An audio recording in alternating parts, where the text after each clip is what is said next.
You've isolated yourself. You have a safe distance, which is smart. John Stewart Winfrey. Well, welcome back to OLC Live from OLC Innovate 18 in Nashville, Tennessee at the Opryland. I'm here with the conference co-chairs and with one of their colleagues from a presentation a little bit earlier that I was in and loved. And they were talking about the idea of monomyths and how those play into course design, into our lives and universities. So I wanted to get them in to explain what that means, what that is. So, Yeah, so I'm Cathy Russell. I'm an instructional designer at the University of Arizona, an adjunct faculty at Lone Star College, and I was also a co-chair for planning the Community College Summit at the conference this year. And I'm Angela Gunder, and I am the conference co-chair with my bud over here. And I'm also the director of instructional design and curriculum development at the University of Arizona for our fully online programs. And I'm Jessica Knott, the only one in this group who does not go to Arizona. I'm from Michigan State University, as Angela mentioned, conference co-chair, and just tickled to be a part of this whole group. Gobsmacked. Gobsmacked. so can you help us with what is the monomyth? Where did it come from? What's the idea here? Yeah, so this whole thing started whenever Angela brought me into her office to watch a Powtoon training session. So I think it was the CEO of Powtoon was going through this hero's journey and talking about how you could use the hero's journey to form your stories to create a Powtoon. And so I'm sitting here listening to him and I'm thinking, oh my gosh, this could be amazing if we could take this and translate it into a class. So I knew that I had a digital storytelling class coming up. And I thought this is the perfect fit for these two to go together. So we took the hero's journey, which the hero's journey is something that we see every day. We just may not have realized that we see it because every Disney movie ever created follows the hero's journey. And once it's pointed out to students, they actually get really excited that they're like, hey, wait, I've been seeing this all my life and didn't realize it. But we took that digital storytelling class and we mapped the entire class to the hero's journey. So they have 3 units that they go to, and we summarize the hero's journey into the call to adventure, initiation, where they're going through trials, and then the return after they've made it through all their trials and gotten back.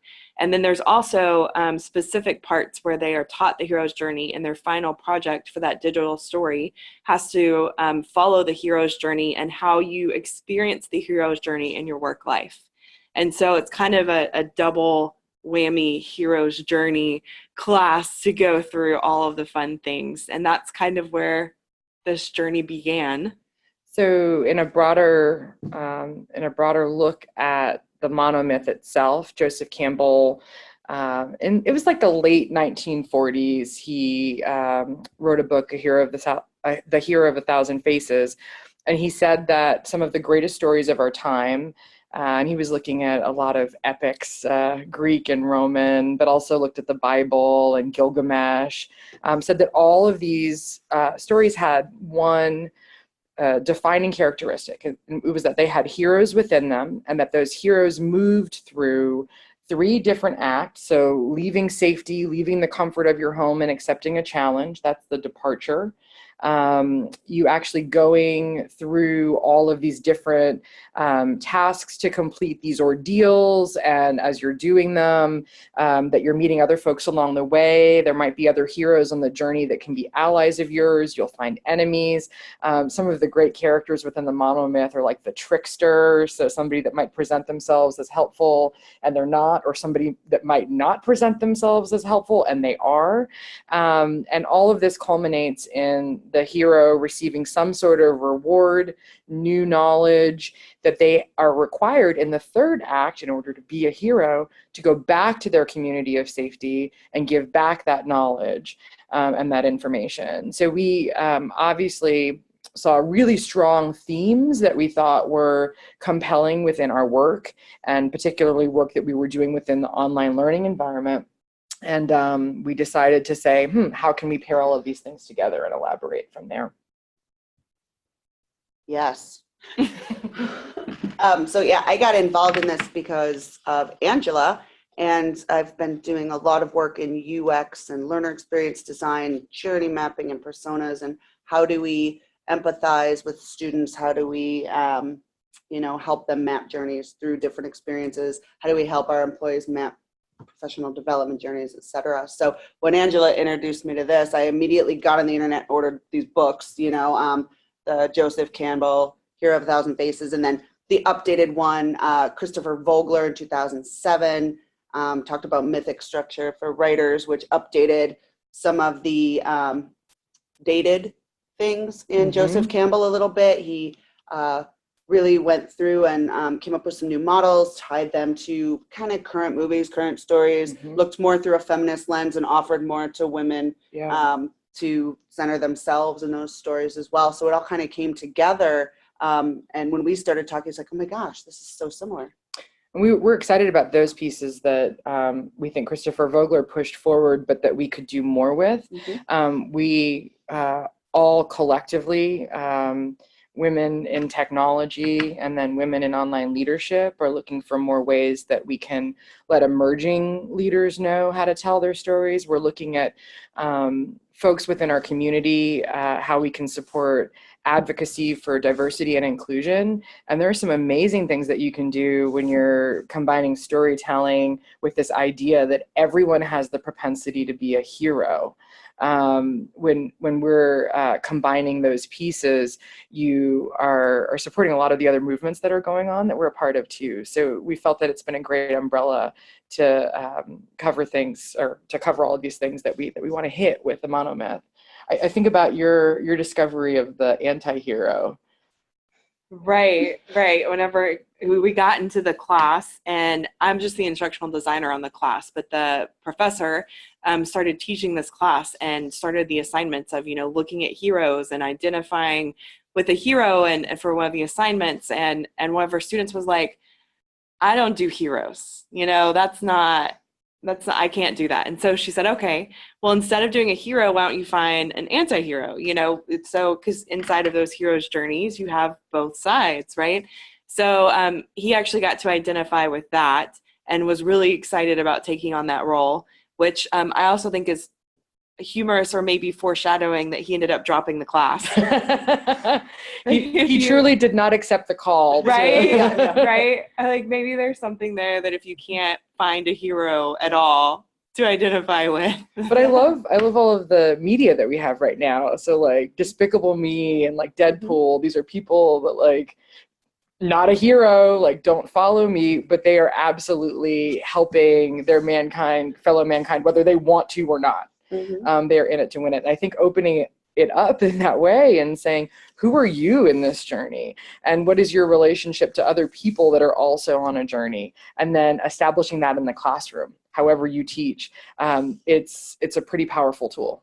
I've been really excited with the new Star Wars series that my daughter, who's now 6, has that hero to look up to, that hero to identify with, and Rey, and just enjoying watching those with her. I really appreciated Rose in the update at The Last Jedi, the mechanic who, saved it all, really. That was really nice to see. How do you see this monomyth, this identification of hero's journey playing into the conference? How have you been able to incorporate it into the stories that you're helping people tell here? That's a great question. I think that when Jess and I first started planning, which literally happened at the debrief of the conference last year, it was this question of like, who is our squad? Like, how do we get this group together to solve this very big challenge that we have no idea what the obstacles are in front of us? Like, we know the end game, but we don't know how we're going to get there. We don't know what's going to pop up along the way, and what are the resources that we're going to have to ask for, knowing that we want to be strategic and Spartan about the things that we pick.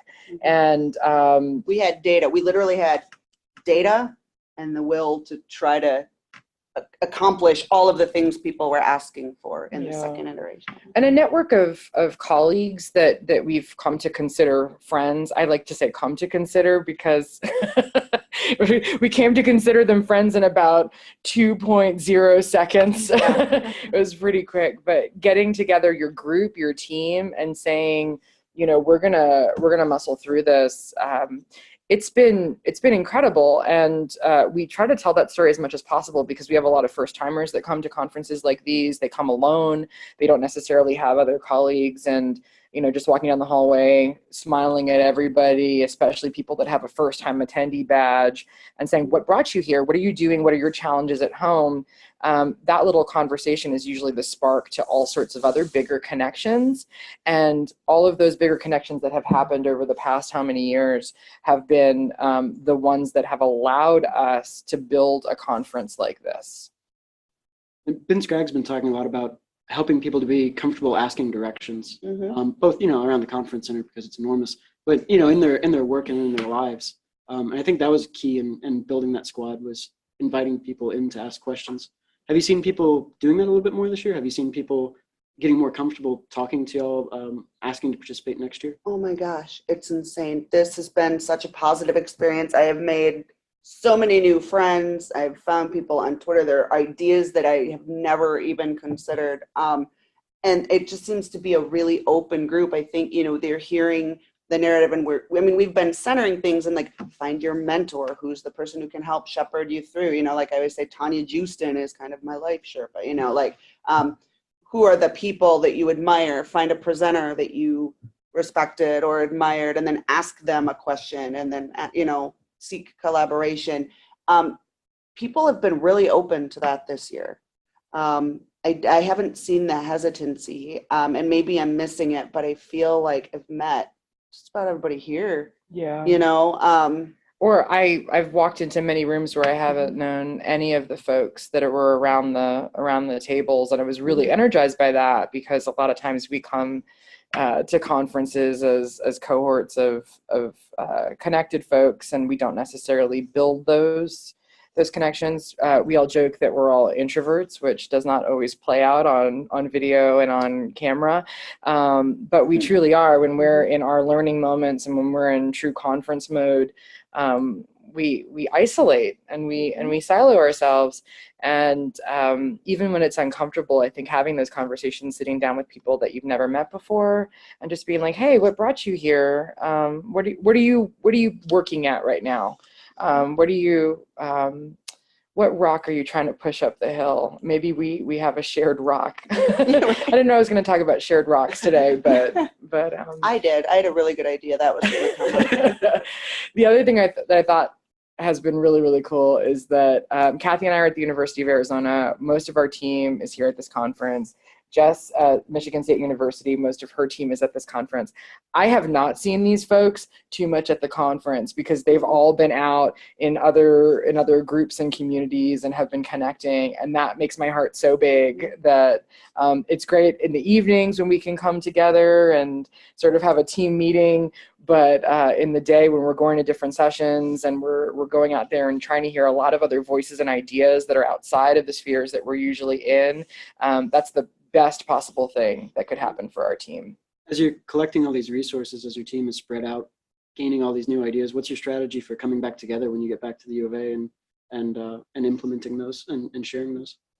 So Jess and I have been picking through some other pieces that are related to this, and that's this idea of taking the format and the structure of the networking opportunities that happen at conferences and building them at our home institutions, but not just to replicate them, to iterate upon them so that we can bring them back to the conference. So one of the things that happened, has been happening for a couple of years at OLC Innovate, is we've had the Solution Design Summit.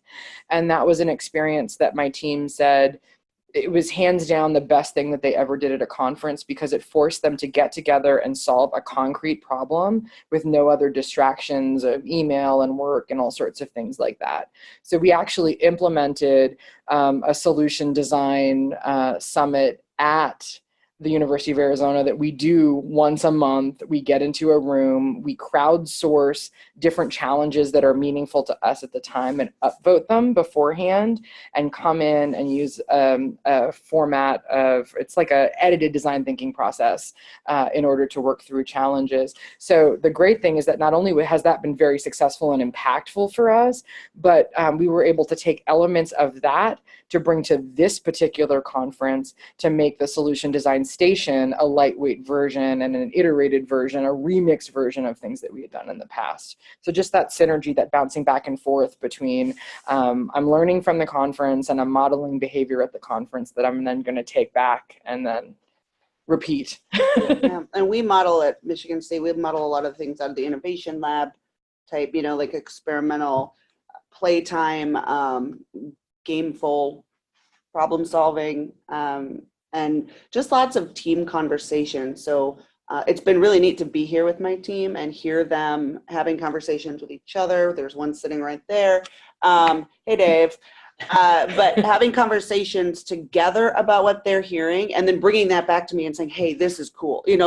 Being separate from them and having them explore and build these entire narratives of their own that they're bringing back and saying, can we do this? And it's like, yes, we can. Go do that, So I am really excited to get back to Michigan whenever I get back there.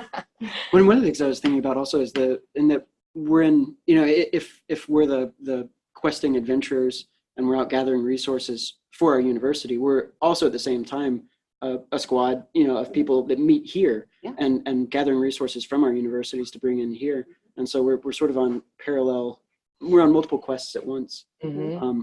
Is there anything, you both talked about stuff that you can bring in from your universities to others at the conferences. Are there other examples of that you're learning back home and bringing here? Are there things that went really well at this conference this year?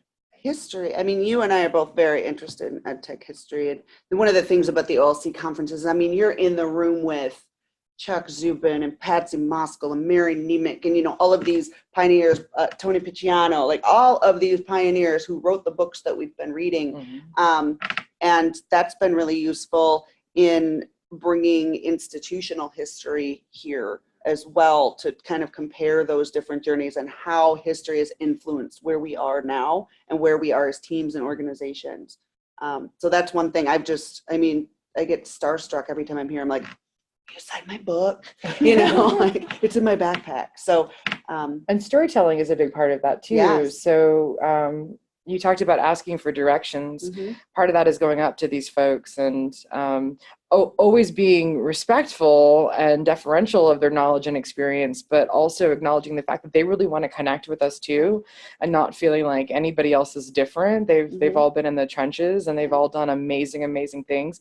That those stories will help us realize, we've absolutely pushed the needle in this way, and we've learned a lot from these experiences. Or, oh my gosh, we're doing the same exact things over and over and over again, and who's going to be the next person that's going to carry the baton to the through the next leg. So those stories and opening up those conversations, brokering those conversations, that is critical and awesome. Yeah, and I think just being sort of proud of the questions that you're working on, being comfortable with the questions that you're working on. I know Keegan and I were really excited when y'all said, we're working on games, and what do you think of these games?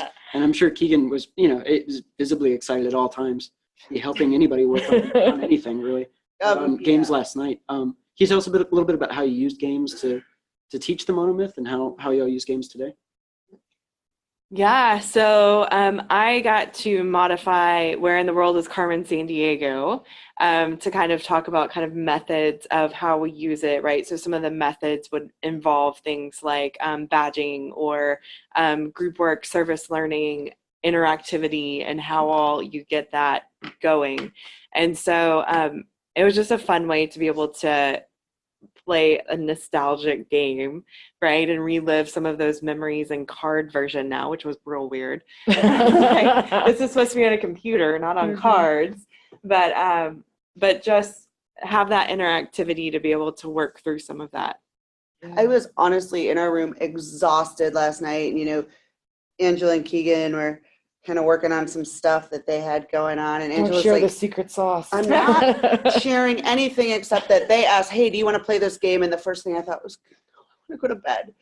I don't want to play this game. But I sat down, and it was a game about online learning, and I was so in it that we played for like an hour, and I was like, oh gosh, I should have been sleeping like an hour ago. But the thing was, it was a work game. It was a development game, but I was having so much fun that I would honestly play that I mean, we will be playing that with our team when we go home. Like, let's have lunch together and play Angela's game. And I know we were making games and thinking it was fun. My team came together, Nick, Brianna, Caroline from Michigan State University, did a bunch of research, came together at the last minute to help me develop this game. And we had a lot of fun developing it.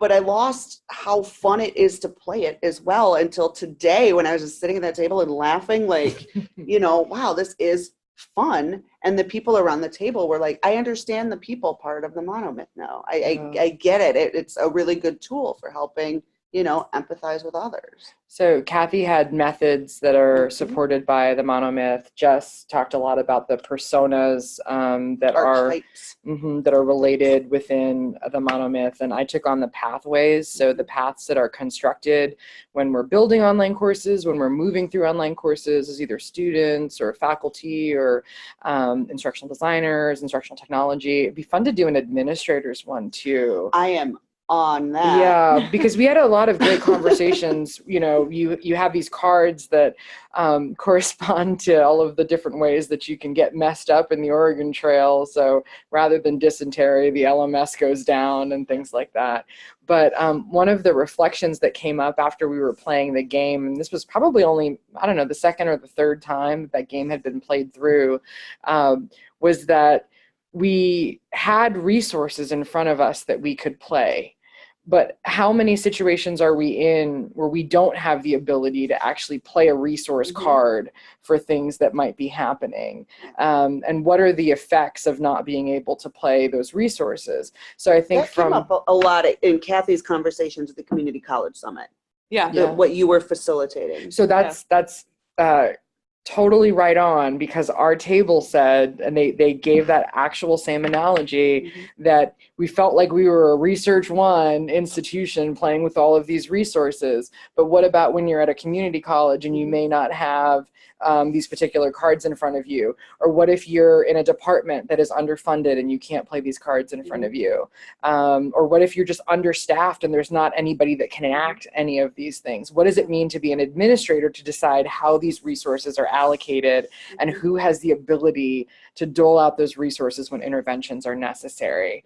So you had this kind of feeling of anxiety, and we didn't have enough time to play, all of the rounds. You're supposed to play about 10 rounds of the game, and by that point, you're low on resources and you're making strategic decisions.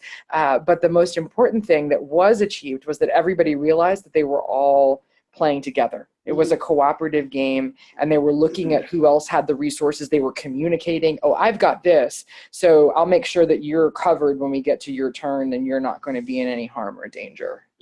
Yeah, that was one of the things too that I noticed happening in the game, is that just playing a game kind of put people's barriers down, so you could have conversations, right? Like those natural questions started to come out even while they were just playing where in the world is your hero instead of Carmen Sandiego. But some of those natural things that, we just kind of shut our brains off some whenever we're just listening to people talk, and that re-engage them.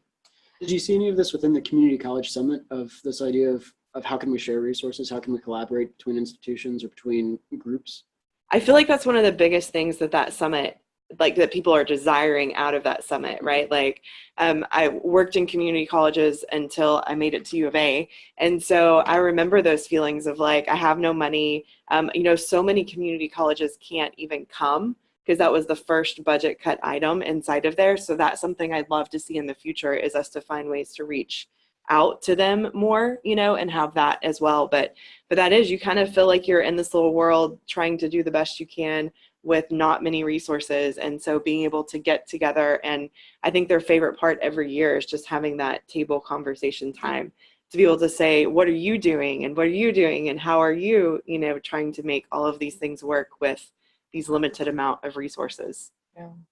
I didn't want us to get too far along without saying that we all made the elements for our games. We all made them in collaboration with other folks. Cathy and I were actually joking that both of our husbands were conscripted into cutting up the game cards. And there's great photos of Jess's team they're all around the table collaborating to build this game. So all of the hands and the labor that went into making those, and plus I have to give just the biggest plug to Keegan Long-Wheeler, who stayed up until 1:30 in the morning with me working on the game that we had to construct for the virtual audience, because I completely forgot that we were a streaming session and we couldn't have people join us and not be able to play a game. So he did that piece too. But all 4 of the games that were created will be on our website. So if people want to download the gameplay elements, cut the pieces out, and make those games for themselves to play with their colleagues, with their friends, you name it, like that would be awesome. You feel free to tweet with the hashtag Year of Keegan. Yeah. I'm really trying to make that happen. Keegan's been everywhere and in all presentations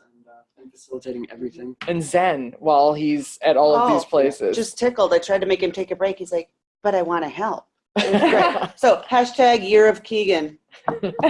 Twitter. Looking forward, one, how can we get even more out of Keegan next year? But 2, if this is episode 2 of your epic quest, as both of you have been helping to run the conference both last year and this year, what can we anticipate in the Return of the Jedi?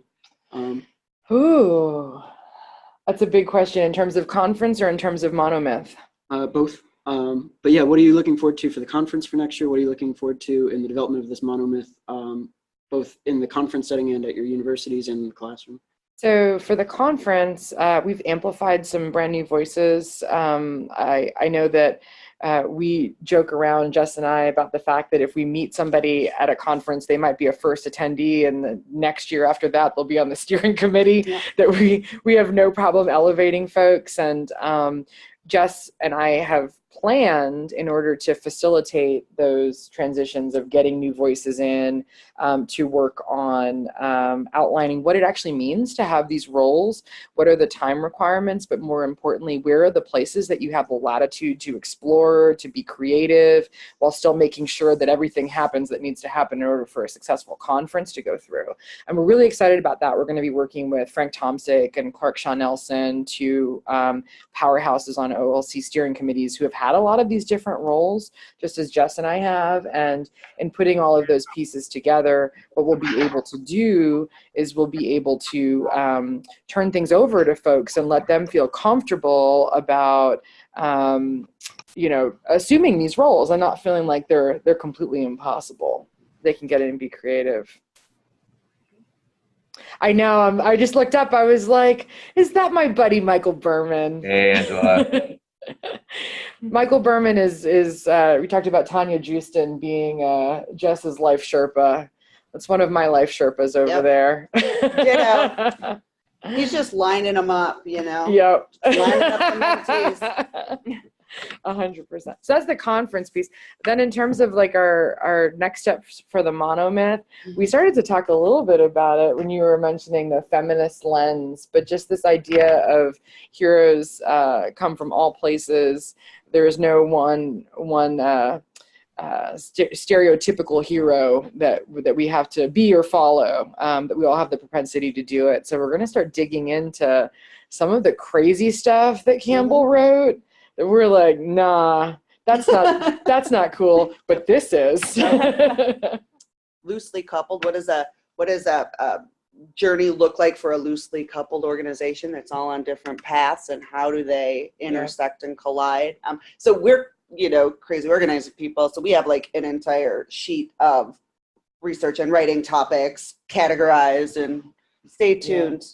Get your reading glasses out. Yeah, there's going to be a lot of scholarly and not so scholarly reading that will be coming on all of this. But the best part is that you're going to have a lot more stories. And when folks hear any of our presentations, or when they go to the website, we always say, please, if you try any little bit of this or the whole shebang, tell us how it went. Good, bad, ugly, we want it all, because we are saved by our stories.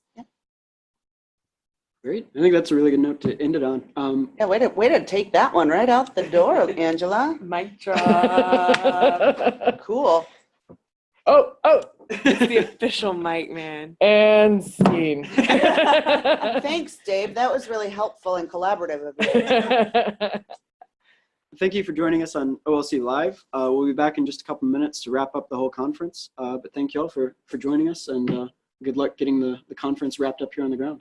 Thank you to John Stewart. Yeah, can we toast a There's- glass to John Stewart? OLC Live has Toast to raise a been glass. Imaginary glass. Imaginary glass. one of those things, so creative and such an enhancement to the conference experience. So thank you, John. We're so Thank thankful. you. You're our hero. Good note to end it on.